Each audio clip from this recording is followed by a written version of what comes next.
Oh, the weather outside is frightful. But inside it's so delightful. It's Christmas in July. Let's review. Let's review. Let's review. Bum, Bum, bum. bum. Oh yes. Greetings, fellow armchair Imagineers. Tiki here, and I don't know why I'm doing this in a Paul Frees voice. And Blue Dragon 5. And welcome to yet another edition of Christmas in July, the show where we review Christmas specials all month long. Oh my God, The gift that keeps on giving.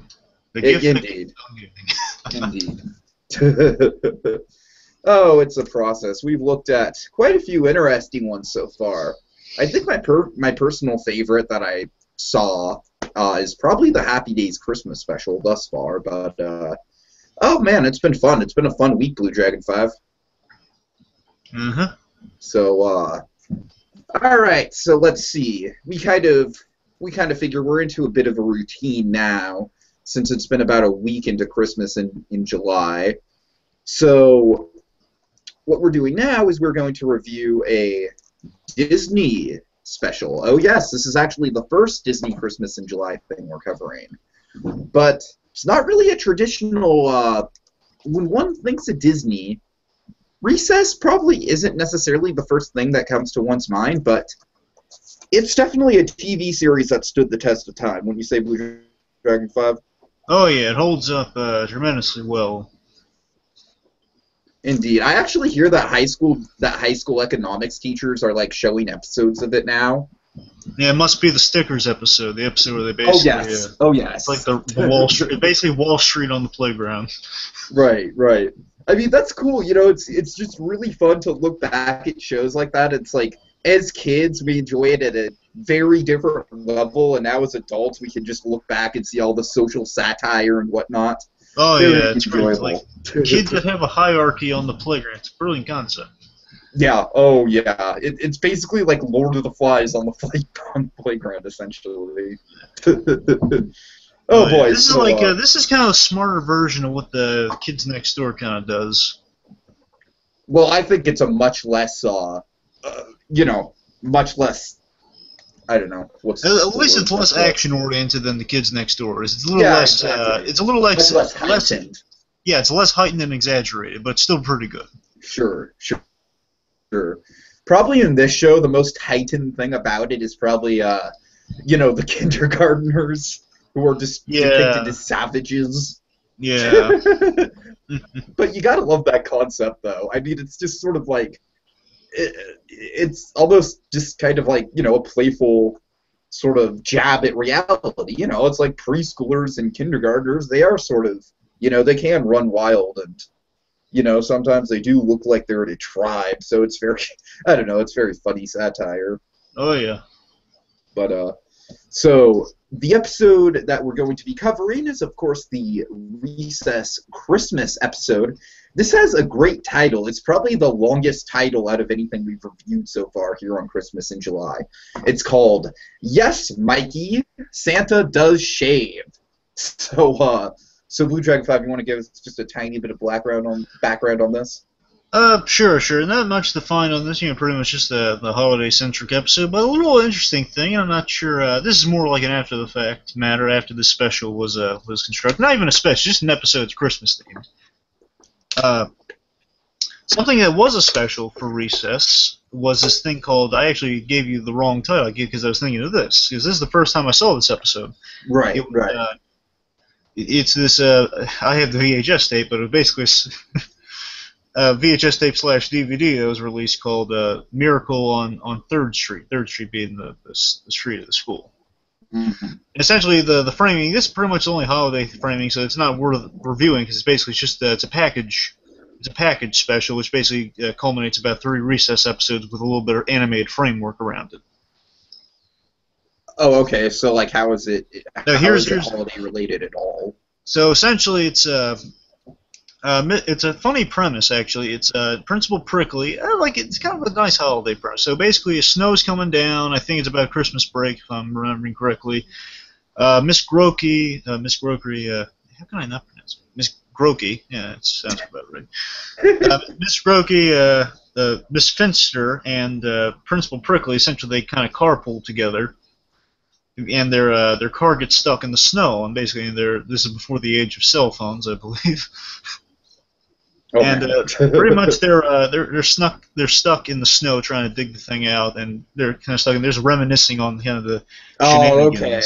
Oh man. And you basically 3 stories. Third one being this special we're reviewing today, which is again the first time I saw it. But before that, you had good specials, but just basically talking about the kids. That's the only reason they're in there. Principal Prickly reflects on how he tried to take TJ under his wing by making him principal for a day, which is a funny episode. And the other one is with Miss Finster. Miss Finster recalls when Spinelli had to spend the weekend at her house because she's friends with her parents. That's the reason why.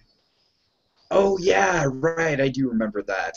And essentially, then the third one just kind of culminates in this Christmas pageant themed episode. Mm-hmm. And then basically the ending, especially just the recess kids, they came through for him and they found him and dug him out and they got him out of there. Yay! Prickly gripes about it. And Prickly's pretty much the Scrooge in that thing, too. He's basically complaining about the kids, and then they all come around and say, they're not that bad, they're just kids. And, hey, they save us, pretty much. Right. All right. So you're saying, so that was the VHS, and that was when you first saw it. Oh, yeah. Okay, but, just put it in there. This thing was already made. Just put it together. This is in season 2, this special. Alright, so is that basically all the background you have for this? Yeah, that's about it. Oh, all also, right, one thing, though. This is one of the rare full-length episodes. So this is all, like, the full special, like about the roughly 20-minute special. It's usually broken up into parts. Like 2 stories. Yeah, I did notice that, yeah. So that's something to note. That's about it. Arnold's Christmas was like that, but Hey Arnold did that a little bit more than Recess did, I imagine. The whole 2-parter episode thing. Oh yeah, well, that was a standard thing. Like Fairly Odd Parents does that all the time. You know, it's a standard thing nowadays. Sure. I think the whole splitting it up into 2 was more a late '90s, kind of early 2000s sort of deal.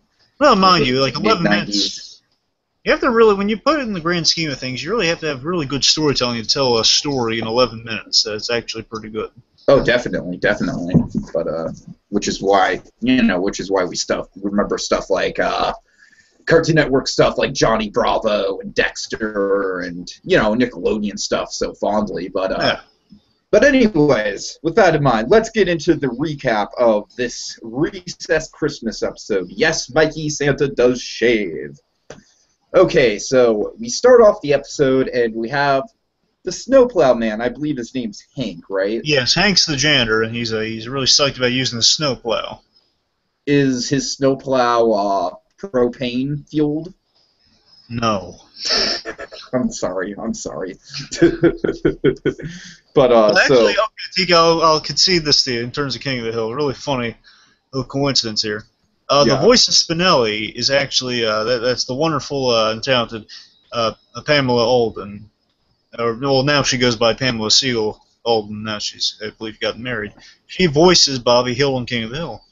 Oh wow! Okay, I could totally see that. Nice. Yeah, little nugget of information there for you. Keep going.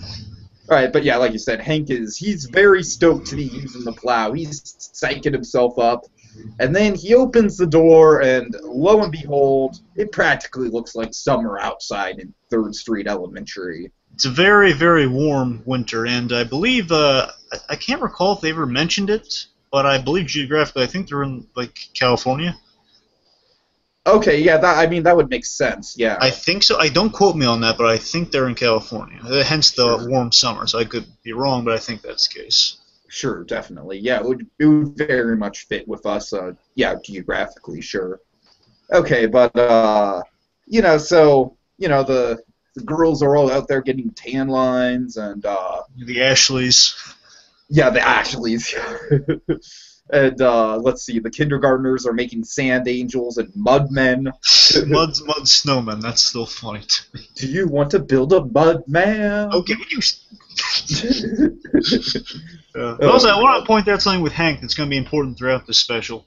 Yeah. He has this. He kind of introduces our main theme here. It's going to run between him and Mikey. The theme of having faith.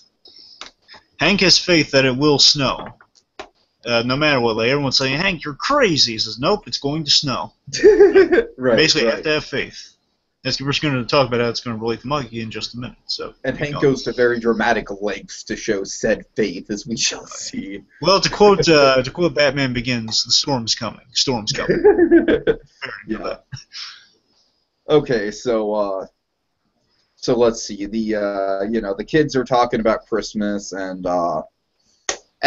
they're kind of talking about. Let's see. Remind me how this conversation exactly goes. Blue Dragon 5. So essentially, the gang is they're reflecting on the Christmases of the past. Basically saying how they celebrated it. I can't quite recall. Basically saying that you're putting milk and cookies out for Santa. I can't exactly recall how the conversation went, but they're just reflecting on past Christmas memories and kind of establishing the fact that they really believe in Santa Claus, and ends with them saying, "Oh yeah, it was nice when we all believe in Santa Claus." Well, not all of us are unconvinced about Santa Claus. Then we see Mikey working on his Christmas list, kind of like in a Peanut style in a way.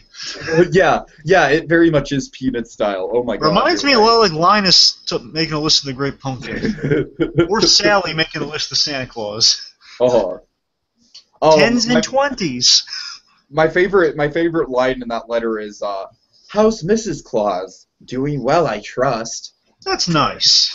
Yeah, it is, but I just like how well-spoken Mikey is. Of course, that's a big part of his character in general. Yeah, Mikey's always like kind of the bard and the poet and well-spoken. Right. Oh god, so it was funny when he went over dramatic on things like, "No, life is forsaken us, we're all doomed," or something along those lines when things go bad. Yeah. So the gang's talking to Mikey, and they're kind of, I don't know, they're kind of skirting around the issue that Mikey still believes in Santa, and they're not crushing dreams or anything. Or no. Making chit chat, like, has the list going, or like, what you asking for, stuff like that. Yeah. And then, so the school bell rings, and Mikey's like, "Oh boy, I got to get to the holiday pageant," and so, Tryouts. Or the tryouts. Yeah, sorry. One thing I have to note, Blue Dragon 5, this special actually takes place on my birthday, December 11th. Oh, that's nice. Yeah, I was like, that's funny. And I actually also do like that this special doesn't take place physically during Christmas. You know what I mean? It doesn't have that trope of like, "Oh no, freaking Christmas Eve and we haven't done the shopping." Because Blue Dragon 5, I tell you what, that whole cliche has been in practically every Christmas special that we've reviewed, except maybe in some way, shape, or form, except maybe the Happy Days one. I don't know, but I mean, How to Train Your Dragon didn't have that. Yeah, but technically, How to Train Your Dragon wasn't really a Christmas. Right. Snoggletop. All right, but anyways. So I say the Christmas tryouts where Mikey's trying to get into the holiday spirit by having people sing Christmassy stuff and just getting in the holiday spirit. I love that idea. I really love that idea that he's just like, he's not trying out. He's just so cheerful, and he's just like, "Oh, I've just come here to soak up the holiday atmosphere." Oh, which, by the way, I love who's trying out for Santa Claus. Not Randall, but I love how the hustler kid's trying out for Santa. And he's like questioning Santa's motivation. He's like, how's this guy get a hold of all these gifts? Like, what's the motivation behind this? Yeah, I know. It's hilarious. Like the ultimate oxymoron. Right. Yeah, it's I've always liked Hustler Kid. I remember that episode where he takes Gus under his wing. Yeah. We see everyone trying out. Like the Ashleys are dressed up like reindeer or something, and like Upside Down Girl's auditioning for something or other. Yeah, Upside Down Girl. I think she has like an elf hat on or something. No, I think it's like reindeer antlers. I think she's also. Oh yeah, you're right. No, she's got a Rudolph nose. But we know that wouldn't work because she. Yeah, we know that wouldn't work because she's upside down. So they have to like work a rig so she could walk upside down. Oh god. It would be the saddest gag in the world. I know they haven't done this on the show. They didn't do this on the show because it'd be too dark. Mm-hmm. But if like she was paralyzed or something. Oh my god. Oh Jesus. That would be the darkest thing in the world. But no, she's not. She can walk. She just doesn't like being on the ground. Or if she just has some sort of like severe mental disorder, something like that. No, it's like in the '89 Batman. She just likes the way it feels. Oh, okay. But so I do like the line from Miss Crandall. Quiet down, children, or I'll give you detention till Christmas yet to come. That's Miss Finster. Miss Finster. I'm sorry. Also, Miss Finster, a familiar voice to any Goof Troop fans. That's, I believe, the great April Windshield. Who the hell is Miss Crandall? Finster. No, I know, but who the hell is Miss Crandall? No, there's no Crandall. Well, then where am I getting that name? Yeah, Randall. Randall's her little Weasley assistant. Oh, wow. Randall was the one who's sucky at singing the Santa part. I'm sorry. That's some dyslexia for you. Oh my god. Okay. Anyways, so Mikey, I do like how Mikey's he's writing his list, he's finishing it off, and he's like, I want a book of poetry and a book of Shakespeare and gumballs. Lots and lots of gumballs. That's a simple request. Oh yeah. So let's see. So along comes what's my the favorite guy's name? That's the thing. He says it so fast I could never Yeah, catch it. I know. It's like. But I know who voices him. It's a really great guy that got to voice him. Okay. One of my favorite people to voice him, Michael McKean. Nice. You know him, don't you? No, so dude, I'm not good with voice actor names. You should know this by now. Right. Michael. Have you ever seen Short Circuit 2? No, I have not. Okay. Michael McKean's done a lot of voices. He was in Dark Knight Returns as like Dr. Walper. He was in he's Lenny from Lenny and Squiggy from Laverne and Shirley. Okay. He's a funny guy, Michael McKean. He was also remember Helga when she remember when Helga was like the ad agency, and not the ad agency, when she was like the cover girl? Yes. Okay, remember that snotty director of hers like saying, yes, give me the angry, that's him. Okay. Gotcha. The point is, he does a lot of voice work, and anyway, so he's just a TV producer executive guy, and my favorite character walks alongside him, Principal Prickly. Yay! Oh god. Anyway, Principal Prickly's trying to impress this TV executive so he can have his basically his big old satellite production. He stresses 3 times apparently that it's not a TV show; it's a satellite broadcast. Right. I like how he's constantly threatening to change the broadcast to beautiful Waikiki. It's the Hula Hanukkah at Waikiki. The Hula Hanukkah? Oh my god, that's glorious. It's the Hula Hanukkah. The Hula Hanukkah. I totally missed that. Oh wow. Yeah. So essentially, that guy hit the pressure on this guy, which we'll find out a little more later, is that that guy's pressure is that he wants to have the most politically correct Christmas special ever. Oh Jesus! Oh God! And Principal Prickly, he's just trying to get. He's all about the fame and notoriety. He's just trying to get the school on the map so he looks better in the good graces of everyone. Oh sure. Gotta love Principal Prickly. He's hilarious. He's kind of like a Mr. Krabs style character, except he's much more endearing. Yes. Again, Principal Prickly, as glory grubbing as he is, at the core of it, he is there for the kids, and we've seen Schools Out that he does have that dimension to him. Yeah, I love his character arc in Schools Out, for sure. Anyway, so he's just got he's basically the Mr. Krabs type character for the show, and I love Mr. Krabs. That might be another reason I love him. Oh, yeah. Anyway, I'm sorry. So go on. So Michael McKean and Prickly walk in. Basically, he's trying to schmooze him over to convince him to have the special there. Yeah, and so, not a lot of people are impressing him. The Hollywood guy's thoroughly unimpressed. He's just like, look, Prickly, we've seen 1,000 schools, and only one can be in this broadcast. And meanwhile, Miss Finster, she's like, well, hey, what about that kid? What about that kid with a good voice? That same with Miss Salamone. Uh-huh. Oh, my God. Oh, that's okay, now, do you remember this episode, or would you like me to recount it for you? I do not remember this episode, okay. but the comedic timing of this, really quick cutaway is just, excellent. Yes. All right, so, I'll say it in a minute when we see the flashback. Anyway, so, also Miss Finster points out, well, he's walking out the door, sir. I love the... Sorry, everything's spinning right now. So, yeah, I love the... Yeah, sorry. I love how Miss Finster's always Prince Berger's right hand, I was going to say man, but right-hand person. He's very much right-hand man. I mean, that pretty much. We see, again, in School's Out, we see that they have kind of a somewhat romantic Oh, my. Oh, yes. Somewhat. Not really, but I'm saying, like, more of a grudging, not even grudging, more of like an admiration and respect for each other. She breaks up with James Woods because she could never go out with a man who doesn't respect recess. True. I love that line. Oh god. Anyway, so basically, Miss Finch, she's always on the alert, and she's always, the one pointing out like when the kids are up to mischief and whatnot. Mm-hmm. She's like the dog ready for war, It's. But so basically says, "Well, sir, he's leaving." He says, "Ah." Wait, we got a kid one person. Blow your mind. Yeah, one kid will blow your mind. He's better than 1,000 Santas or whatever. Anyway, so, we see Mikey on stage. Right. And he doesn't really care. Again, he's there to absorb the holiday spirit. He's not there to audition. And he's basically, ho, ho, ho. Prickly, you kidding me with this kid? Ho. Oh, ho. Prickly, you kidding me with this? Oh, no, just wait a second. He's great. Just give me a second. Let me talk to him. Then he mentions, come on, why don't you sing like you did for the spring concert with when you sang Miss Salamone? Then Mikey quickly recalls Miss Salamone. Or I'm hoping I pronounced her name right. Yeah, I think it's right. Yeah, Salamone. Anyway, yeah, and right. the whole shtick with that was the brilliant episode where we find out Mikey sings like Robert Goulet. And I love that. God.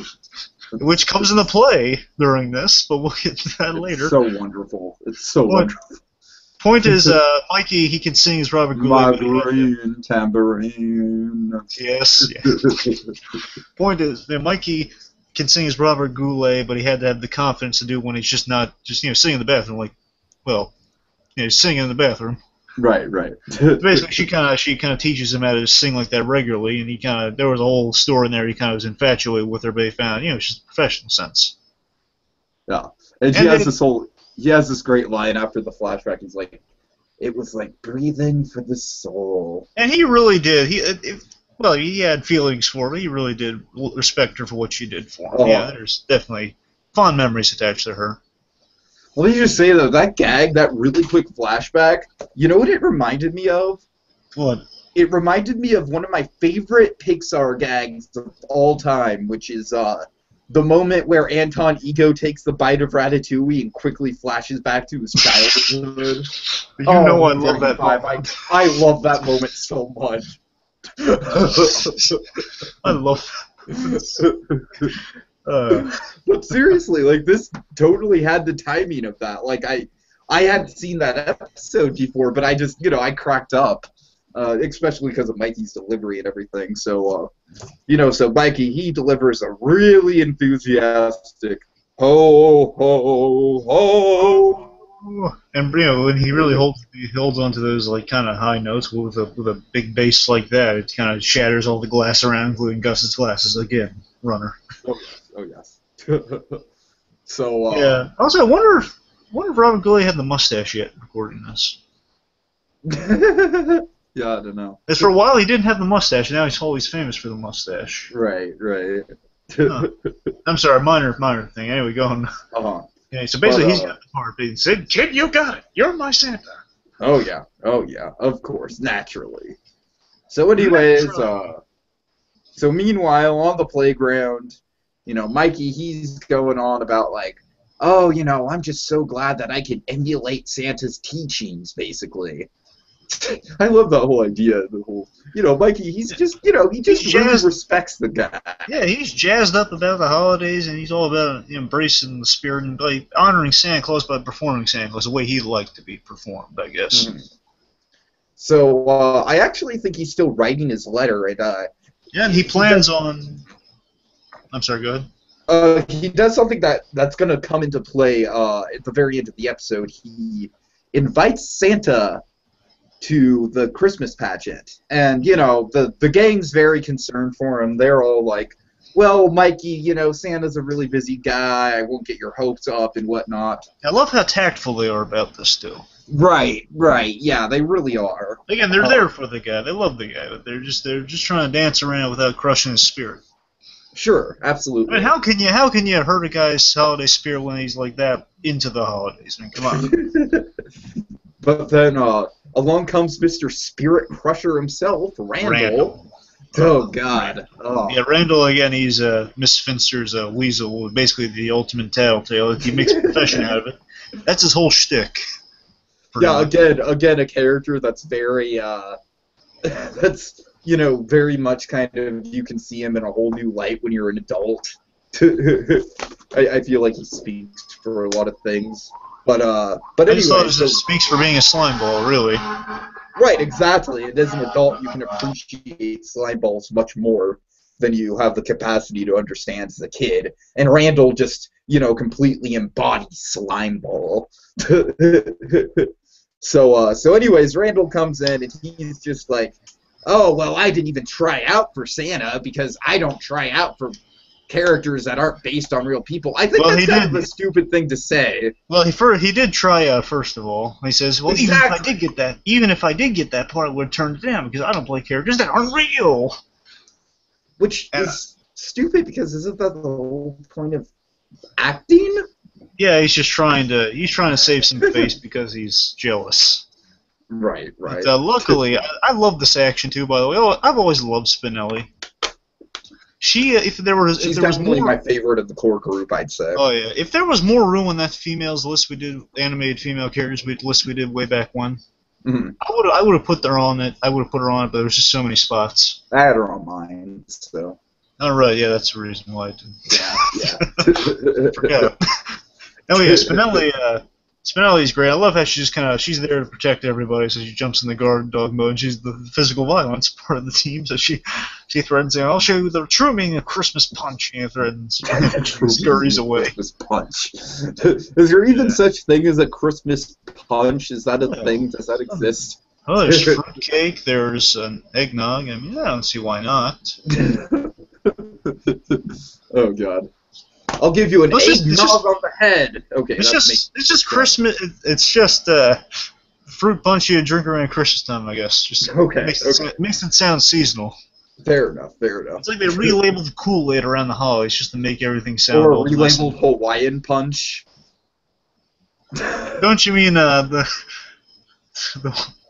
Hawaii? They should serve that at the Hula Hanukkah Waikiki. Oh God, Hawaiian punch. Oh, I bet they do. Malikliki Maka is the wine way to say Happy Hanukkah to you. Anyway. Oh God. Okay, Moving on. So, after this exchange, Mikey, he's very concerned about what Randall said, and he kind of just corners the gang, and he's just like, well, you guys all believe in Santa, right? And, they kind of just have to break it to him in a very delicate way, like, well, as Gretchen puts it, like, just the idea, I mean, I'm sure I'm going to butcher this, but, because Gretchen, she's very well spoken, obviously, but, just the idea that a guy who travels through so many houses, all around the world in a certain amount of time at a night, it's just, it's difficult to accept. So there's a dilemma. Nobody believes in Santa.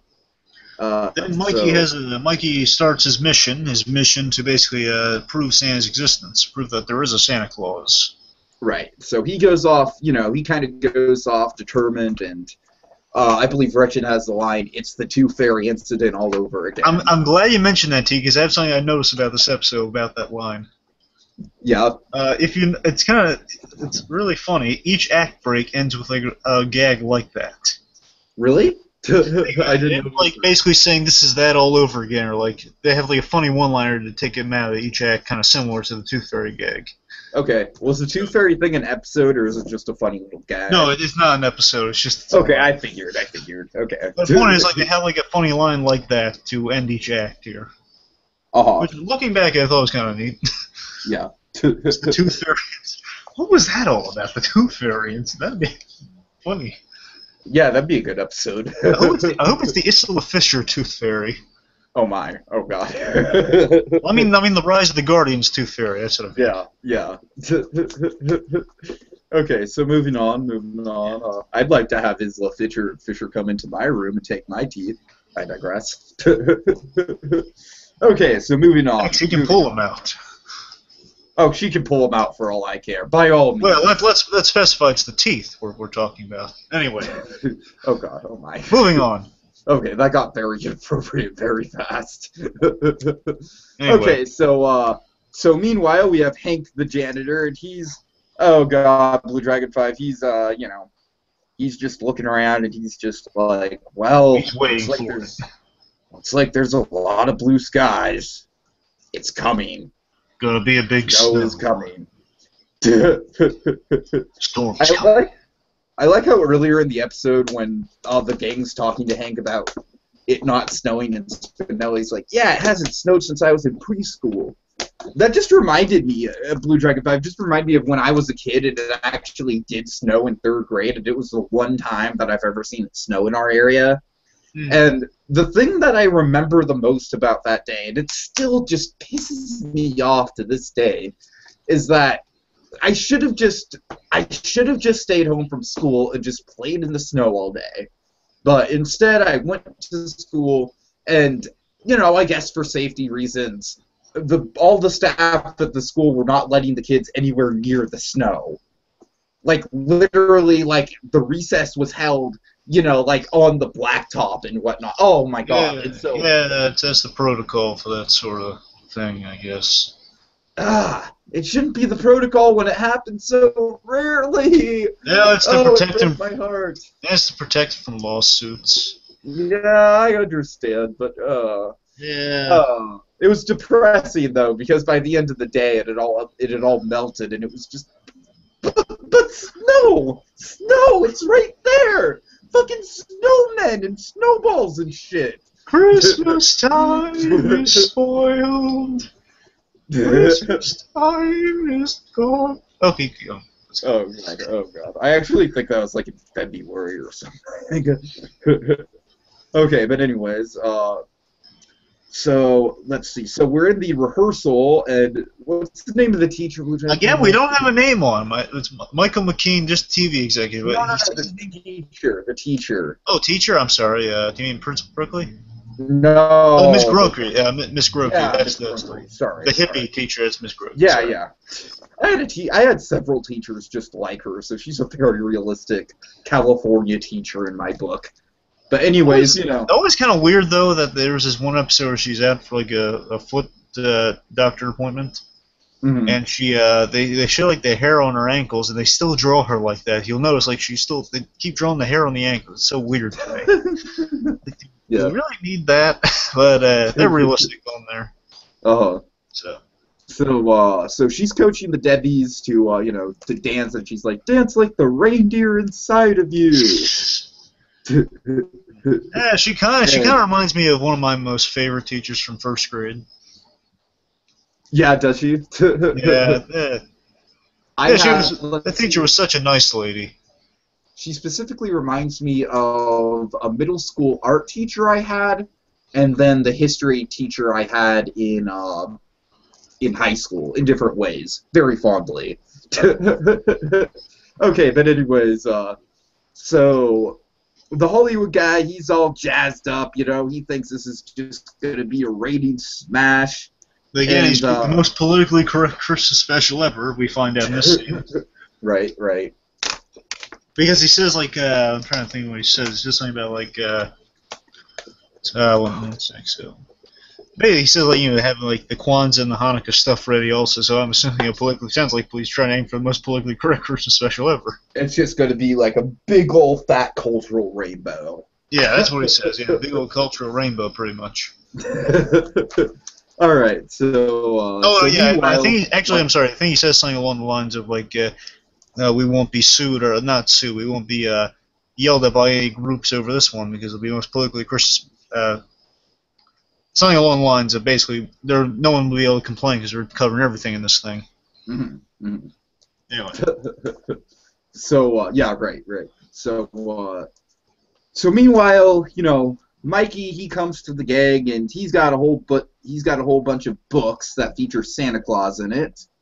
And unfortunately, the gang, they kind of shoot this down right away. They're like, oh, well, gee, Mikey, these are kind of study books and everything, you know, and it's like just because his. Huh? I was gonna mention my favorite little fact. Yeah, go ahead. The fact that it's true fact. There was a guy born named Saint Nicholas. I just love how they kind of popped the bubble. See, and died in this year's. Oh. To tell you the truth, my logic with that would be like, well, yeah, but he's magical. He's like Jesus and shit. I mean, Jesus died and he came back. You know, why is it? Did you hear the executive tiki ranking from like the most politically correct TV special ever? Here we can drag things like that in there. It's all about commercialism. Yeah, I know, but I'm just saying, inside Mikey's little, you know, imaginative mind. Okay, but anyways, so Mikey storms off. You know, he's really determined to prove that Santa exists, and and I love when the Hollywood guy's like, where's he going? And Prickly, he's kind of worried about the whole situation. He's just like, well, you know, temperamental artist. He's probably complaining about a water in his dressing room or something. Yeah. I love Prickly. It's just kind of come with some rationales, so he's just panicking. I love how that pays off too with the whole Waikiki thread. I love how that pays off. Oh yeah. Oh, that Waikiki thread is just ever imminent. Hula Hanukkah and Waikiki. It's just so funny to say. I want to see a whole Recess episode that's just that. That's just that for 10 minutes. Okay. Anyway, so we're moving on to some more proof, and let's see. Our first stop in this journey is to the mall. To the mall. Yeah. So a very unenthused-looking teenage mall attendant is like. I like how she says only potty-trained kids to a group of kids who are clearly in in fourth grade. Yeah, they're in 4th grade. They're not that old, Tiki, but still. No, I know, but yeah, whatever. Oh, by the way, I wanted to mention a funny line, speaking about that, real quick, that we can place over. When Mikey first took the stage, Michael McKean's executive character had a really funny line. He says, geez, Prickly, what are you feeding these kids? That's it, that's all. Keep going. So they're all standing in line to get a picture of Santa, so there's basically some photographic proof. And so they get to Santa, and Santa's like, oh my, big group. And Mikey's just like, actually, Santa, I just want you to prove to my friends that you're real. So he sits down on Santa's lap, basically crushes the guy.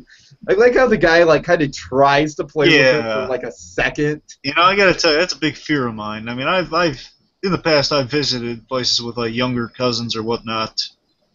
With like a younger cousin, sometimes I'm afraid if they insist on sitting on the lap. Oh God, I don't want to hurt this guy. Oh right. I aim as much as I can. I try to just sit on the chair. I hope they don't, as long as it's not. Yeah, sure. If so, I try to hover or something. It's just I don't want to hurt the guy. Luckily, I don't have to deal with that stuff anymore. But yeah, it's a little mundane situation to have to work logistically around the holidays. Oh God. So anyway, so Mikey, he's all requesting that Santa like reveal the kids' addresses or something like that. Yeah, do something magic. Prove that you exist. Well, boys and girls, the reason I exist, your friend is too big. Oh, my trick, Nate. Oh, get someone else to come in for me. He says, well, he's on break. Always on break. He's probably lying into this excuse. Says, Santa, what's good? Yeah, pulls off the beard and basically says, you try wearing a polyester suit and a fake beard, and then the picture's taken. Who would take the picture during that? And eventually kind of a little bit of a defeating moment for Mikey, but not really, because he's jazzed. Oh, that was a fake. Come on, guys. We're going to it's like there's a lot of imposters come out of the woodwork this time of year. Yeah. Anyway, so our next stop. Yeah, our next stop, very much this special's very well paced, and we go right from one beat to the other, and Mikey wants to show them Santa riding in the Christmas parade. And I don't really necessarily know the logic of why Mikey, he's now got this idea that the Santas are imposters, but why? So why does he so thoroughly believe that the one in the parade is going to be the real one? I don't know. I kind of, chalked it up to, well, I mean, it's a parade. It's a little more official. Okay, yeah, I guess That's the only logic I can come up with. It. Otherwise, like, it's an instant solution he's looking for. Again, just kind of trying to get himself out of denial, I guess. Sure.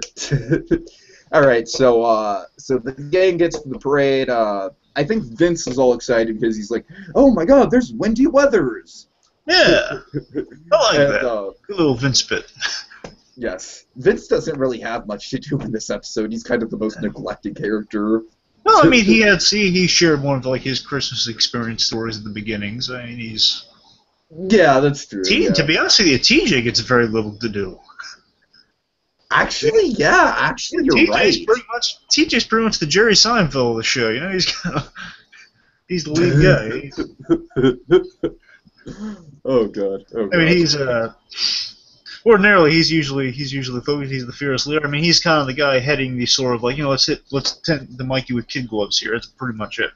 Yeah, exactly. So I mean, he's there. He's the moral center, I guess. So I mean, he's anchoring the plot. He's kind of steering us along with Mikey, I guess. Yeah, but I mean, I guess while we're in it, while we're at kind of like the amount of screen time that characters get, like, yeah. In general, how the recess formula kind of works is it's always sort of...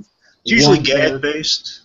Well, no, what I was going to say is it's usually like one character gets the, gets the storyline, and then usually all the others... Yeah, you're right, all the others are kind of gag-based. Yeah. Where one character's central to the story. Yeah. I must say, though, being as though this is 20 minutes, I know 20 minutes isn't that long of a man time, but being as though it is 20 minutes, I kind of feel like they could have at least had one other subplot going on besides the Mikey thing. Don't you think so? Well, technically our other subplot is Prickly sweating it out over... Yeah, but that's... I know. I don't know. I'm talking more like a subplot with one of the kids. Well, the thing is, they kind of split what one of those subplots could have been with Prickly and Hank. So it's kind of that's what they. Oh, that's true. That's true. We do have. So that's kind of the trade-off. So I don't know. I think it's kind of interesting that we do have pretty much of a focus. Mikey, it's okay. I mean, there cares have the other episodes in the series. I think having one focused on Mikey and then just kind of the surrounding holiday jazz. Well, like I said, it very much does keep with the formula of Recess. I just think that with the added 10 minutes, we could have at least seen, like, I don't know exactly what I'm expecting. But think of it this way, Tiggy. The way I kind of thought of it, I think it's kind of the reason these stories are focused on. It's because it's kind of that commercialism. It's like the commercialism of the holidays versus kind of the true heart of the holidays, and kind of Hank and Mike are on the kind of the coming from the heart of the holidays. Hank's a little more in the middle. So Hank's just kind of focusing on the facts. The fact is, well, snow is coming, and you kind of believe in that it's going to come. Mikey's kind of trying to prove the impossible, pretty much, and Berkeley, they're just kind of trying to capitalize on kind of the harsh reality that the holidays are commercial, and we're trying to capitalize on that. All right. Fair enough. One could argue that, but anyway, so now we're at the parade, and also, Mike, I want to encourage all the kiddies out there who are listening to this, the very few, I assume. But if there are any kids listening to this, seriously, kids, don't run out in front of a parade float. It's not going to end well. Well, first of all, let me say that I really love the bit where Gus is like, "Oh, it's Santa, it's Santa." I mean, there he is. Look, I see him. Yeah, Gus being kind of that ringer of truth, good and enthusiastic. Yeah, I really love Gus's small bits in this episode. But I love Gus's father. Oh, but he's not in this episode. Yes. But anyways, yeah, like you said, Mikey just runs right in front of a parade float. Oh God. And the very bad idea. It's very bad idea. Yeah. Oh God. And the Santa, I really like how the Santa plays it off. I really do. I thought it was impressive. Yeah. Because he's just like, he's very quick to improvise. I believe, like, I'm pretty sure Disney characters at the Disney parks are probably trained to deal with these sort of situations too. You know what I mean? They are. So, well, except the ones that do underhanded stuff, but yeah. Oh God. But anyways, it's just like, oh, well, yes, I came here specifically to, what does he say? I'm trying to think here. I remember what his... I forget exactly what his cover story was, but I remember how he played it off, though. Yeah. Basically said, I'm here to... well, do you remember what the kids asked him? Yeah, I think it was just like, I think Mikey was just like, oh, he's just basically going on about how, just prove to my friends that you're real, Well, of course. So he essentially just wants some kind of proof. Yeah, he just basically says, of course I'm really. You want basically in terms of proof, he just says he basically says, how would you like some candy? He basically gives him candy. Basically whispers to his driver like, hey, we think you get those caramel cubes in the back there in your briefcase, sir. He reaches back there, and you gotta give what I love Spinelli's line saying, I'm sorry, I like this guy. Hey, I'm starting to like this guy. Spinelli, and Gus, of course, is just like, oh, he is real. Yeah. Anyway, I think Spinelli is just like, whether she's sold on the guy or not, she's just liking the fact that he's giving away free stuff. Right. But anyway, I like how our Santa Claus here is trying. Of course, it doesn't make up for obliviousness to the fact that you're losing parts of your get up there. Oh God. Oh yes. Anyway, so we find beard and. Oh, I'm sorry. Go ahead. I was gonna say we find out. We find out it's Mayor Fitzhugh. Yes. Yes. Oh God. Well, you don't like caramel cubes? Mayor Fitzhugh. It's like a Scooby-Doo moment almost. You're right. It totally is. And then, of course, I love how it's hilarious how he plays it off kind of weaselly, but still, it's rational. He's just like, oh, I'm actually Santa Claus and Mayor Fitzhugh. So look, let's face facts. This is how a lot of parents and adults really deal with the whole unmasking of when you're dressed up as Santa Claus and you're unmasked. That's usually how they play it off. Oh, I'm really Santa Claus and yeah, right. I'm both swell guys rolled into one. Make sure you tell your voter parents. See ya, bye. Give me a kiss. I remember the line here. I don't want another Arbor Day incident. Oh. Holidays and icons going back to incidents. Is that the other act break you were talking about? I know there's a gag. With coming up whenever the next act break is. But do we have an act break here? Do you remember? I'm not sure. I don't think so, but I watch it with commercials. So. Yeah, I don't think so. I'm saying whenever it fades to black for a second, then it comes back on. Yeah. I don't know. I think it's. I don't think so, but I think there is another gag coming up. So. Okay. The point is. Anyway, yeah. I'm sorry. Go ahead. So anyway, so Fitz says, I don't want another Arbor Day. And so just holidays and icons don't bode well for this place, do they? I guess not. Okay, anyway, so Mikey's... for that matter. so Mikey apparently had a lot of stock in this parade, so he's now starting to feel a little down in the dumps, but then he hears a magical voice. I'm sorry, would you like to take this? Yeah, this was one of my favorite scenes in the episode. Yeah, indeed, like you said, he hears a magical voice over the radio. Hey, Santa, how you doing, man? How you doing? How you like being in my studio? Oh, it's a merry studio. Ho, ho, ho, ho, ho. Oh, yeah, I hope you're busy. I hope you're enjoying yourself. I bet you're busy for the holidays. Oh, I've got lots of stuff to do to get ready. Ho, ho, ho, ho. Ricky, you have my belly shaking like a bowl full of jelly. Oh, by the way, the voice of this guy... the voice of this guy is Jess Harnell, Wacko from the Animaniacs. Okay, yeah. Oh, I love this. I love this voice acting gag from Dragon 5. I'm sure you do, too. Yeah. So anyway, take us to what happens next. So they run into the radio station, and they're just demanding to see Santa. The person that's like, well, there's no Santa here. They hear a, ho, ho, ho, and Santa's likely story. So they just run up, and I like how this is framed, Blue Dragon 5. This is very Spielbergian when you see a character's reaction before you see the actual thing. So you see Mikey's face, and it just goes from like sheer delight to just utter disappointment.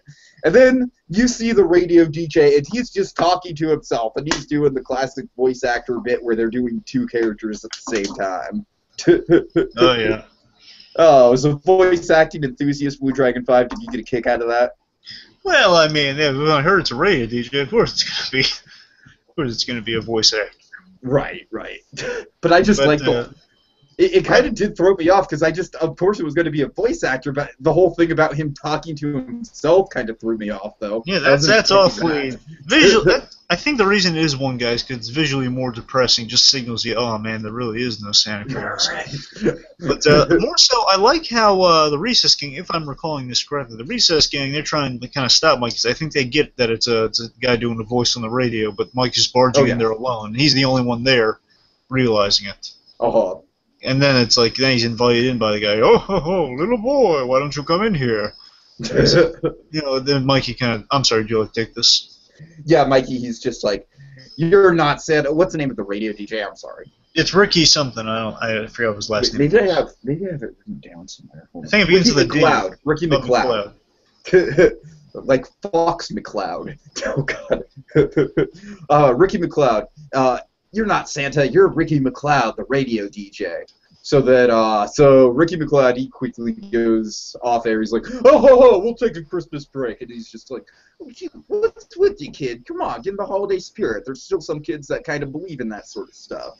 Mikey, with tears in his eyes, just says, what does he say, Tiki? Oh, I think he said something factual. I used to believe in it, mister. Until today, or something like that, Yeah. It's essentially just confirming his newfound disbelief in Santa Claus. Very sad, very sad. Essentially, sadly walking out, basically the Recess Gang, I guess Gus is the one who basically asks, oh, Mikey, was he in there? And he says, no. Dude, I love how Gus is kind of buying into it. That's great. So I think Gus is like, if I'm correct, I could be wrong remembering that, I think Gus is like the only one who wasn't, maybe was the only one who wasn't convinced. Kind of on the fence about it, right. Because basically, I think they all knew that it was just a radio DJ except Gus. Gus saying, "Oh, maybe it is Santa Claus." But anyway, so basically, Mikey gives up. He's lost his Christmas spirit and basically refuses, to be Santa in the pageant. Yeah, and he tears. I'm sorry, go ahead. I like the line from Spinelli, like, come on, Mikey. Even you know that Santa can't make all those appearances in one night. That's what killed Elvis. Yeah, so I like it. Again, I like how they're trying to save the illusion there for him. Oh God. Oh. But then he's given up, and it's really sad. So he tears up his little Listening gas. He blows in the wind. Very important, kids. Very important. Oh yes. Save that for later. Indeed. But then, here's an act break. Here's the act break line, by the way, coming up. Okay. I forget exactly how it goes. Maybe you'll remember it better than I. But Gretchen says something about the Grinch. Do you remember the line? Oh yeah. What's the line? She's just basically like, well, gee, something like, well, gee, now we know how the Grinch must feel, or something. Yeah, I think it's like that. Basically, that's our act break. So again, it's kind of like another. And now Blue Dragon 5. I know this is stretching it. Believe me, I know this is really stretching it. Like, this is stretching it straight down to the wire. But I believe that Mikey kind of has a little miniature 2-minute Scrooge arc in this episode.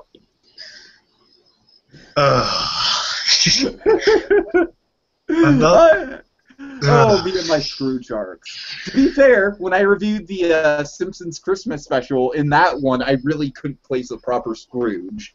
And in this one, I know I'm very much stretching with it. But anyways, before we see that, we quickly cut back to Hank. You want to describe what he's doing, Blue Dragon 5?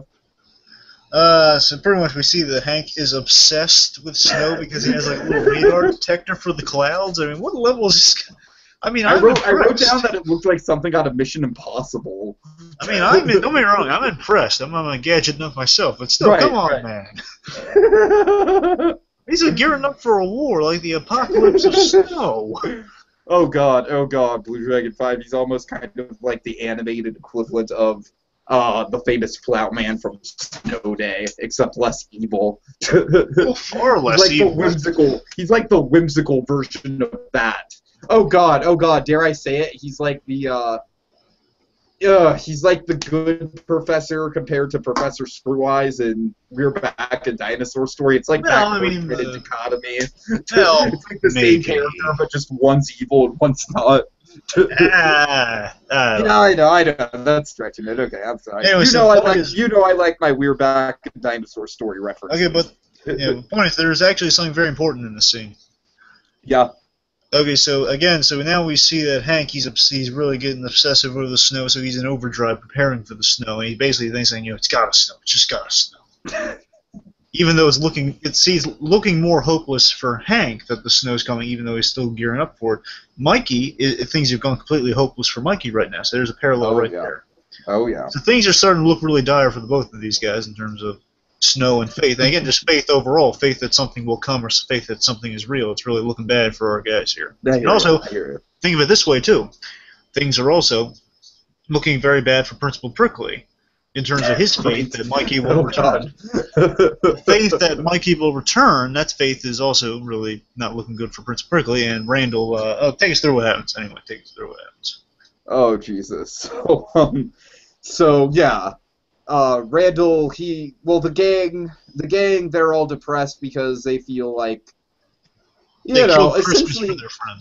Yeah, exactly. They just let Mikey down, and so it's kind of like a classic. This scene actually kind of very much reminded me of the Happy Days special, where, of course, you gotta have that one moment in the Christmas special where everyone's in the holiday spirit except the main characters, and they're just like, well, gee, Dad, I want to get into Christmas, but I can't. I just can't help but think about Fonzie back home, But I digress. Very much reminds me of that. But anyways,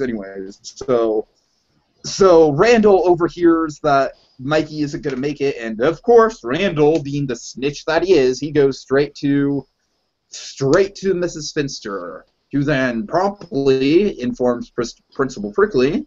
And then Blue Dragon 5, this might just be my favorite moment of the whole episode. I love this bit. This just had me rolling. Oh my god. Well, tell us. So Miss Finster's like, Principal Prickly, if I may, I believe young Randall here would make a fine Santa Claus. And then Prickly's like, oh god, okay, Randall, do your best, ho ho ho. And then Randall just very quickly is like, hee hee hee. It's so small, but it just sums up everything about the. I love that delivery. Man, Randall. Randall just as a character. I don't mean in terms of quality of what kind of character he is. I'm just saying that, personally, just viewing it myself. Man, Randall sucks. Well, to me, he's always sort of been a love-to-hate kind of character. Yeah, that's what I mean. I mean, personally. Okay. Personally, I'm going like, man, this guy sucks. Personally, to you, do you just hate him as opposed to love to hate him? Well, I mean, I like the role. He serves an important role, and I'll admit I'm a little more on the hate side. Okay. Oh, God. Okay. But I mean, okay. I accept him. Anyway. So we have Mikey Melancholy, to quote Megamind, melancholy walking down the streets. This is yet another kind of big trope of holiday specials that Recess kind of employs. And it's a Wonderful Life type scene. Oh yeah, to be fair, Recess, they don't really go for many tropes with this episode. It's all very original, which I definitely have to give them credit for. But this scene... Mind you, Tiki, I'm sorry, just the framework of the episode is based off not a big cliche, but it's based off a holiday, reference to a big old holiday special. Which is Charlie Brown? Maybe not special, but it's a reference to just something big. I forget where it's from. The whole Virginia quote. Like, there is a Santa Claus, Virginia. Okay. That's what the title's based on, Tiki. It's more like, yes, Virginia, there is a Santa Claus, as in, yes, Mikey, Santa Claus does shave. Oh, okay, I get it. That's the whole... Essentially, the crux of it is based on that Virginia thing.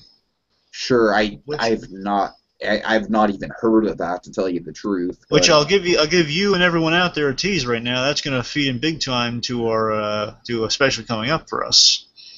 Ooh, okay. And it's a biggie. Oh God, I think I know what you're talking about. Oh boy. Oh yeah. Anyway.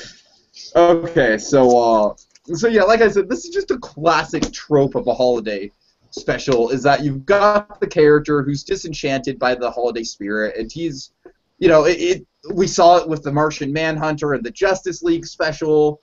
They're just walking around, and then they see something that gets them in the mood, and Blue Dragon 5, first of all, he passes a train in a window that looks really nice. Again, I think trains are kind of a big trope. I mean, I guess it's just, it's good visual imagery, so to be fair. And then he passes a Santa Claus that just says, bye, bye, bye, ho, ho, ho, bye, bye, bye, ho, ho, ho. And then he sees two kids on the street that just quickly exchange presents with each other. It's a really nice scene. Blue Dragon 5, is that E.G. Daily that I hear? She does do a lot of voices on the show, so I think maybe. It sounds very much like E.G. Daily. And just to clarify for the folks, tell us who E.G. Daily voices. E.G. Daily, of course, is Tommy Pickles, most notably. Also Pee-wee Herman's girlfriend in Pee-wee's Big Adventure. Which I always found very strange. I'm like, Pee-wee is dating Tommy Pickles. Oh God, I just cannot hear that voice and pick. Oh God, it's odd. Anyways, I'm sorry. Actually, one quick thing on a voice actor that's on Recess is actually I found this actress does a surprising amount of voice work. Mm-hmm. Amy Farrah from The Big Bang Theory. It's Miam. I can't pronounce her last name. Miam Bike. I'm butchering her name, but Amy Farrah, she's actually done a lot more voice work. She's been in Johnny Bravo. She's been in a bunch of things. Oh, nice. So she's Curse the Worst in the show. She was Blossom on TV. Does a lot of stuff. Anyway. Okay, so. Not Powerpuff Girls, but. Oh. A quick thing about that scene you were just talking about. Yeah. Again, that scene kind of visually epitomizes to me kind of how commercialism is sucking out the holidays, the magic of Christmas. Sure. Think about it. He's walking by that train, says it's a nice little magical thing, and then basically, bye, then the light goes out, and sucking out the magic. It's sucking out the magic of the harsh reality of the world. This is a fake Santa Claus. And also, I love this little line when he's walking past a sign with a mayor on it. The mayor dressed as Santa Claus in capitalist dupe. Oh, that's such a Mikey line. That's great. Cracks me up. Oh, okay, I love the vocabulary these kids use in this show. Oh God, as someone who has a very heightened vocabulary myself. Indubitably, Tiki, indubitably. Oh God. So, anyways, so guest star. Yes. Oh God. Oh, big guest star. Indeed. Another person who's been on The Big Bang Theory of late.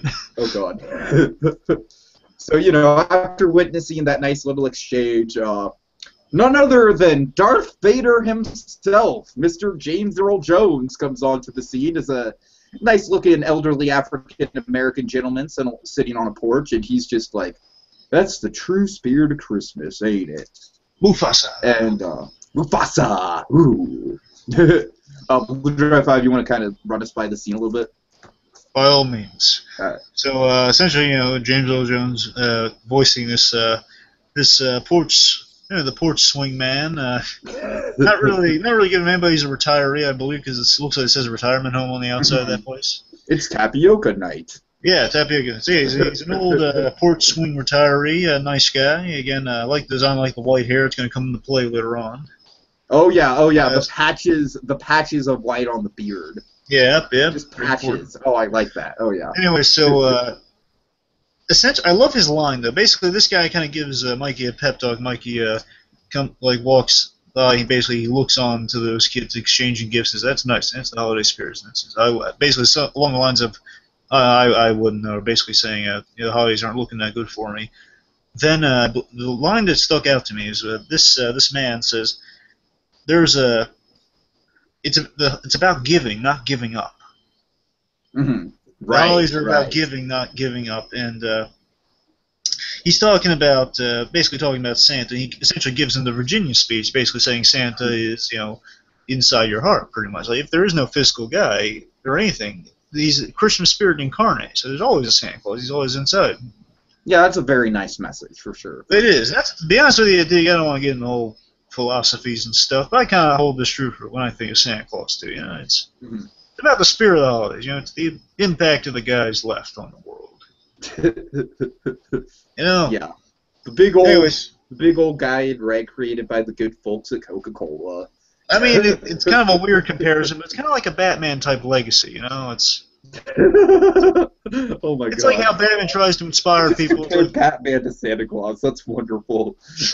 More like it's kind of like the end of a end of Rises type thing. Basically, now he's kind of gone, but like he gets a statue and so forth too. Like everyone knows this guy. He's permeated. It's more like one of those icons that permeates the world. Yeah, I hear you. I totally hear you. It's like I remember, like Kevin. I've mentioned this before. Like Kevin Conroy saying basically he's having gotten out during September 11th that I am Batman. He's helping other volunteers. Oh, and the guy oh God, that's such a great story. And a guy walks up to him and says, "How does it feel to be Santa Claus?" It's like that kind of iconography, in impact. Right. That's what the holidays is about, essentially, is what this guy's saying. It's the whole Virginia speech, basically. There is Santa Claus that exists in all of us. Also, I love, very, very important line, I love how he says, he's talking about, like, kind of the physical appearance of Santa Claus, and he says, like, this Santa Claus fellow, talking about him strangely, and he says, they always give him a beard. Oh, yeah, I love the delivery on that, too.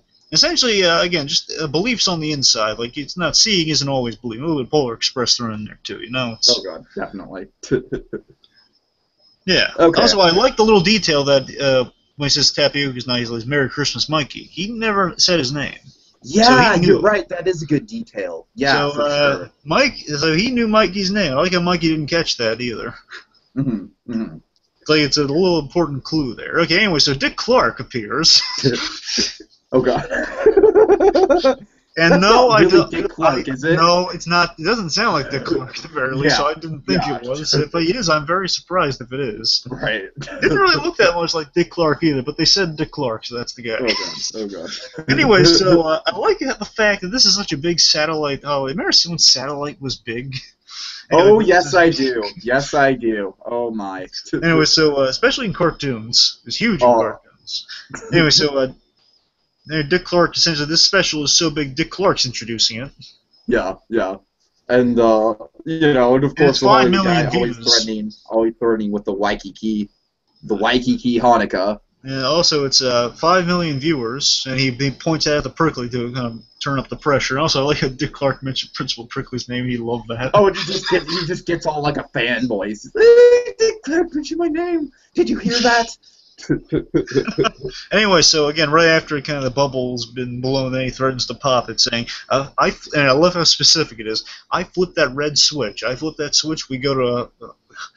Sorry, I just think it's so funny to say. The Hula Hanukkah in Waikiki. We go to Waikiki. I flip that switch. So if. I want to see that so bad. You have no idea how much I want to see that now. Anyway, so basically he's threatening to go to Waikiki if something goes wrong, if the Santa Claus doesn't show up. Oh, yeah. Anyway, so let's see. So then we cut to the pageant, and let's see. The Debbies, of course, are all in their reindeer getup, and then Gretchen and Spinelli, they're like where were they? I'm sorry, they're what? Ancient druids. Yeah, they're druids. Yeah. Yeah, and then Gus, he comes out as, I think his name is Vork. Wait, Vork? Vork with a V. What's his guy again? I forgot what Gus does. He's essentially like a multicultural elf, but he just does this really quick line about like, oh, and don't call me elf. Yeah, see, it's so funny how they're hammering the political correctness. Right. And then anyways, Vince comes out. He's Kwanzaa. Yeah, this is King Kwanzaa. King Kwanzaa. King Kwanzaa. Oh god. So politically correct. Yeah, and then TJ comes out, and he might just be the best of all. I love TJ's costume. Oh yeah. Oh, I do too. Oh god. It's kind of. I don't think TJ. That I would. At first, I kind of had the stretch of maybe. What if TJ is Jewish? And then I thought, no, they're all like Vince mentioned. He is. Yeah, Vince mentioned he celebrates Christmas, and then again, not every black person celebrates Kwanzaa. Yeah. So again, I don't know. It could be stretching, but I don't think so. I think they all celebrate Christmas pretty much. TJ was probably the best person that they had to fit into that costume. Yeah. By the way, I find it really weird that just the main recess gang was all able to get into that play together. Like they didn't even show them auditioning or anything like that. You know what I mean? Yeah. And then all of a sudden they're just in it. Like how the hell did that happen? Well, we saw the only parts being. Gap. Well, the only parts being cast were like foods, reindeers, and the Santa Claus, which we knew who got the Santa Claus. So we didn't see any of those other parts. So I guess it wasn't that big a call for them because no one wants to be Hanukkah, I guess. Oh God. So yeah. So I don't know. Anyway, but it's just like it's just weird. It's like perhaps that would have been like the missing storyline in the special. Like you know, like how did the kids end up doing that? Because it kind of comes out of nowhere. You know what I mean? They don't ever mention it. They're just kind of on stage. I was very thrown off by that. No, I guess it's just because they were like the unpopular parts. I guess like they didn't have to fight for them that much. I guess. Yeah, anyway, I guess so. So. Yeah, so also I love how TJ's costume basically is like the menorah design is on like the blue robe and it's like the candle sticking up on the arms. I love that, and like the helmet. Oh, it's wonderful. It's wonderful. Very funny. Anyway, and so then of course Randall comes up and he butchers everything. He's on stilts, and oh God. He's on stilts and he freezes too. This kid sucks. Yeah, throw some really rotten food at him. You know it's under your chairs. It's a cartoon. It's always under the chairs. Throw it. But I like how TJ improvises like, "Oh, Santa, you had something to say?" And then at that point, Randall just straight up passes out. And mind you, short of Spinelli, TJ is also Randall's arch nemesis. Oh yes. So, but indeed, I did like that. You know, TJ he stepped up to the plate. You know, it's for the greater good. But yeah, certainly. But anyways, so all looks hopeless. You know, the Hollywood guy, he's this close to cutting to the Hanukkah hula. You remember what happens, don't you? One of the funniest things ever happens. What? I'm sorry. I'm sorry, I might cut you off on this, but can I say it, please? Yeah. He's Michael McKean's TV executive. He's about to switch to Waikiki, and Principal Pruitt says, "No!" When they get into a scuffle over the switch, they're wrestling over who flipping the switch. Like, "No, don't flip the switch." Tell me the truth. If I were Principal Prickly, I wouldn't even necessarily want that to continue to be broadcasted. Just Randall's train wreck performance. Yeah, but still, it's like notoriety. He has name said by Dick Clark. I guess it's like all true. All bets are off. But anyways. But it comes through perfectly, and at the very last minute, Mikey comes in. He's on a sleigh. He's got a bunch of kindergartners as his reindeer, and oh God, he just comes in with a big old ho ho ho. Then they stop the fighting. Oh God. Oh, this is great. And then I love this ending, by the way. From this point on, it's just the cherry on top. Sure, absolutely. So we have the wonderful and talented Robert Goulet singing White Christmas. My favorite Christmas song of all time, I must say. I don't know what it is, but whenever Robert Goulet sings in Recess, it gets very emotional and nice. And I love how everyone's green tambourine. Yeah, like they're all. Yeah, the green tambourine's this hilarious thing in schools. Everyone check it out. My green tambourine. It's all 60s and nice. Oh, it's wonderful. Anyway. It's awesome. So the point is, it's really nice. Everyone's swaying back and forth. It's all peaceful. Everything's fine. And even the funniest thing, I'll get to it in a second. Point is, you're saying, "I'm dreaming of a white Christmas, just like the ones I used to know," and that wonderful Robert Goulet voice. The point is, after the day is saved, and the day is saved by Mikey Blumberg. Sorry, wrong show. But I love the fact that after it is, everyone's clapping and everything. Principal Prickly and the executive are like crying at each other. Oh, it was so beautiful. Cracks me up. Oh yes. And this special had Michael McKean, and how can you top that? Michael McKean, look at all the guest stars in this special. Michael McKean, James Earl Jones. It's fantastic. Oh yeah. Anyway, even Dick Clark, even though it was not, it wasn't him. Anyway, so what was it actually was? Anyway, so what was? It wasn't him. It was. Yeah. It would have had not to be dark, but it might have had a lisp. Oh God. Anyway, yeah, right. But anyway, so Mikey kind of embodies Christmas spirit so much that it actually snows outside. Hank, during this song, he kind of realizes it's a white Christmas after all. Yay! He just rejoices. Oh yes, oh yes. And it's kind of interesting parallel there, because again, everyone has their faith rewarded, even Hank. Sure, absolutely. Mikey Yeah, had his faith the whole rewarded. thing off, so.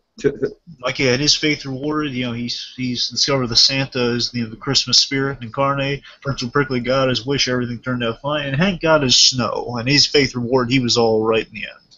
Oh yeah, oh yeah. And, by the way, just it's a simple thing for me. Just, it just brings me instant delight. Yeah. Simply, I just like seeing snow having fallen.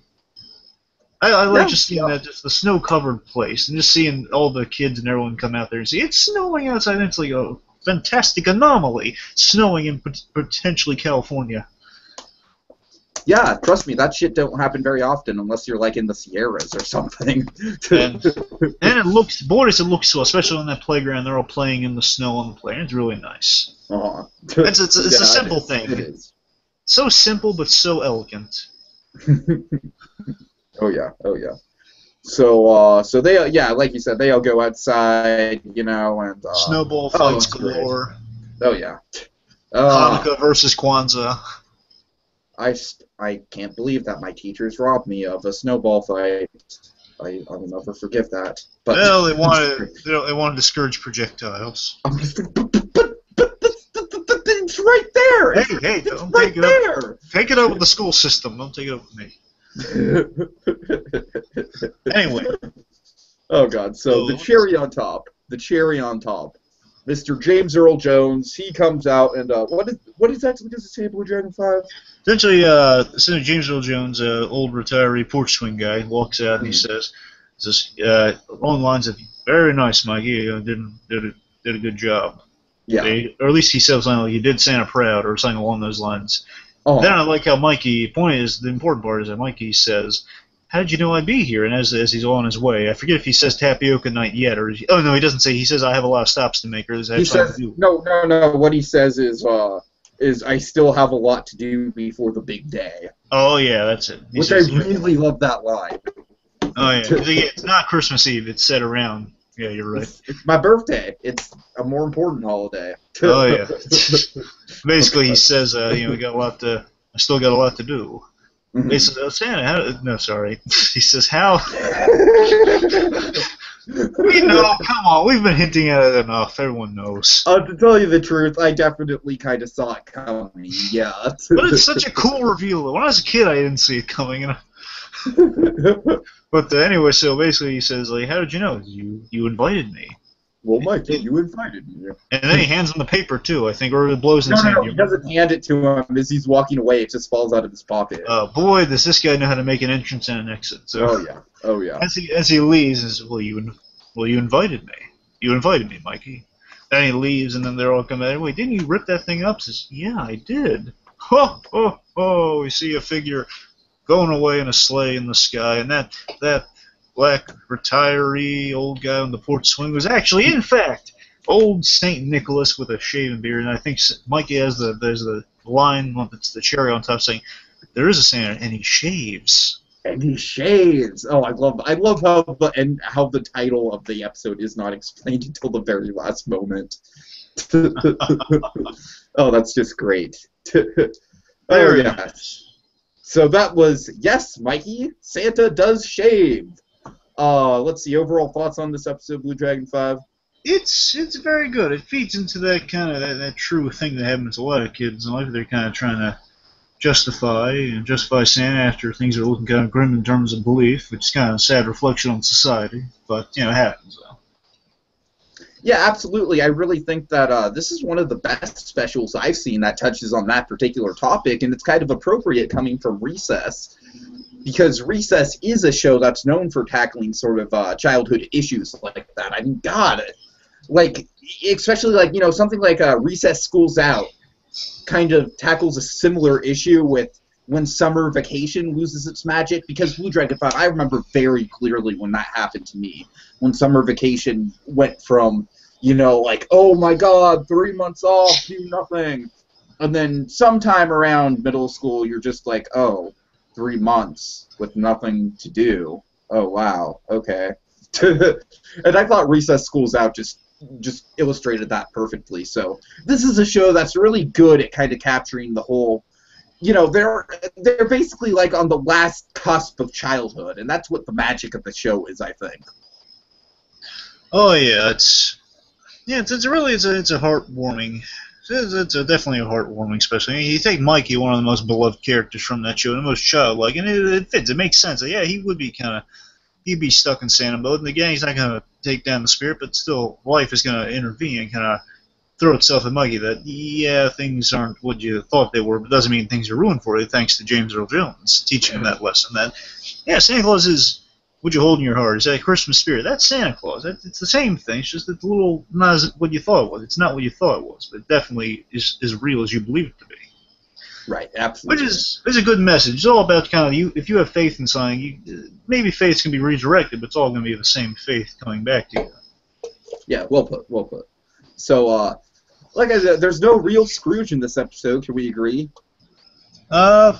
Well, if you really want a Scrooge, I kind of have one for you. Okay. Oh God. Okay, you're Is it the Hollywood guy? Yeah, it's Michael McKean, Hollywood guy. Okay, yeah, that does actually make sense. Yeah, he does. It's because he is all about the commercialism, and then he's all about the commercialism of the holiday, saying, make the most politically correct Hollywood, the Christmas special, 5 million viewers. He's pulling out stops. He's always said dead set going Hula Hanukkah, Waikiki, but then he battles Principal Prickly, then cries it out over the beauty of the holiday from Mikey's Robert Goulet singing voice. All right, fair enough. So he does kind of have if you really want a Scrooge. Yes, I really do want a Scrooge. Oh God, so... Alright, yeah, like I said, very much, I really like how it plays on some tropes, but doesn't really cross a line into being cliche at any point. Just a really good, solid special overall. Yeah. So, tomorrow night, on Christmas in July... we will be going over to the Cartoon Network side of the spectrum for the first time. Of course, Cartoon Network definitely has a lot of memorable Christmas specials. But Blue Dragon 5, you want to tell them about the one that we're going to do tonight? Or tomorrow night, I mean? Oh, sure. So, tomorrow, folks, we're making a little trek to for the first time in this line of specials, surprisingly enough. We're heading to the North Pole, actually, with three of our favorite female superheroes, some of our favorite female superheroes, the Powerpuff Girls. As we're going to save Christmas because what's going to happen there? It's going to be 'twas the fight before Christmas, and we're going to be spectators to that fight. We're going to let you know what happens. All right, sounds good. So yeah, these Christmas specials, they are all fun to review and everything. But I think the really interesting thing to note, going through all of them, is there's just these formulas and these things that just stick with them that make for a really excellent Christmas special. And we here at Christmas in July on the So You Want to Be an Imagineer YouTube channel, we believe there's a scientific process towards creating the best memorable Christmas specials. And gosh darn it, we're going to crack the code. And how are we going to do that, Tiki? We are going to do that by putting the mistletoe underneath the microscope. Next time on Christmas in July. La. Now, folks, we have a special little gift here for you. Oh boy, I don't know what it is. A little gift from us to you. It's kind of just put you in the spirit of the holidays. The nice little spirit of the holidays here for you. So again, from us to you. Hopefully you enjoy. You ready, Tiki? Oh yes. Yeah.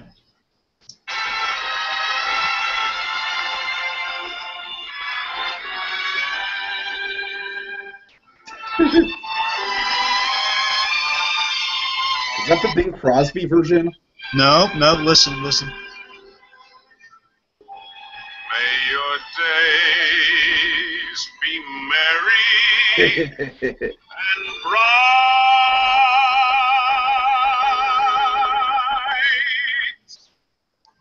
and may all your Christmases be white.